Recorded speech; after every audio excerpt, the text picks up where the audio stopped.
O Tribunal de Contas da União determinou hoje que o Senado interrompa o pagamento dos chamados supersalários.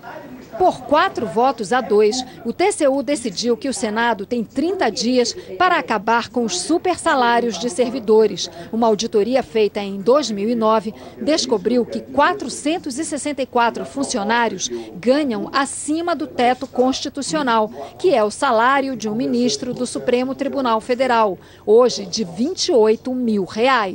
Segundo cálculos do TCU, os valores pagos acima do teto para esse grupo de servidores chegam a 60 milhões de reais por ano. Eles terão que devolver os pagamentos excedentes dos últimos 5 anos, valor que alcança 300 milhões de reais. A forma de devolução ainda não foi decidida. O Senado também terá que acabar com o pagamento indevido de horas extras, acúmulo irregular de cargos e todos os servidores terão que cumprir jornada de 40 horas semanais. Os funcionários ainda podem recorrer. O Senado e a Câmara estão entendendo que é o momento de dar um basta aos altos salários no país. Portanto, eu sinto que o ambiente é favorável e eu espero que o Senado e a Câmara dê esse exemplo para o Brasil.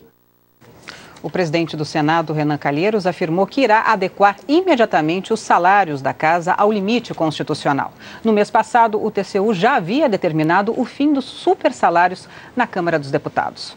O Conselho de Ética da Câmara aprovou por unanimidade a abertura de processo que pode levar à cassação do mandato do deputado de Rondônia, Natan Donadon, que está sem partido. Ele foi preso, condenado por formação de quadrilha e desvio de dinheiro público. Mesmo assim, no mês passado, o plenário da Câmara manteve o mandato de Donadon.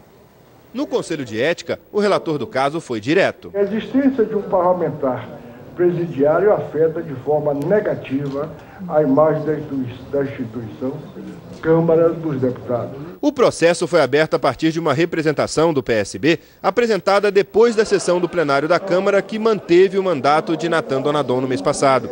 O texto pede a perda do mandato por quebra de decoro, porque Donadon foi condenado pelo Supremo Tribunal Federal por desvio de verbas da Assembleia Legislativa de Rondônia.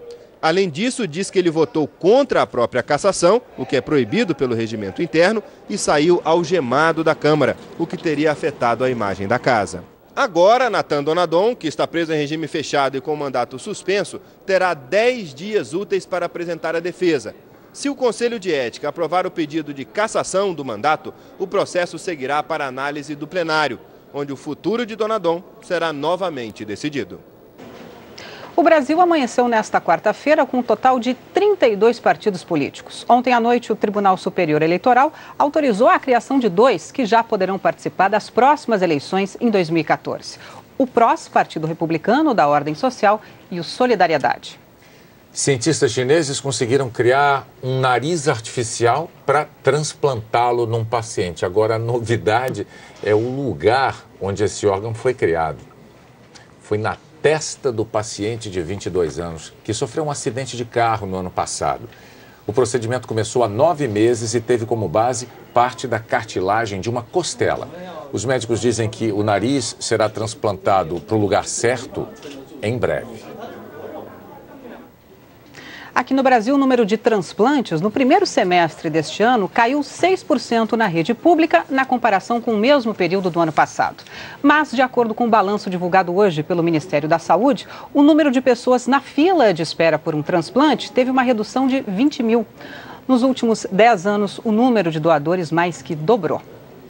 Veja a seguir, fiscais encontram mais de 100 operários em situação degradante em São Paulo. Adolescentes são proibidos de ficar na fila para o show de novembro de Justin Bieber.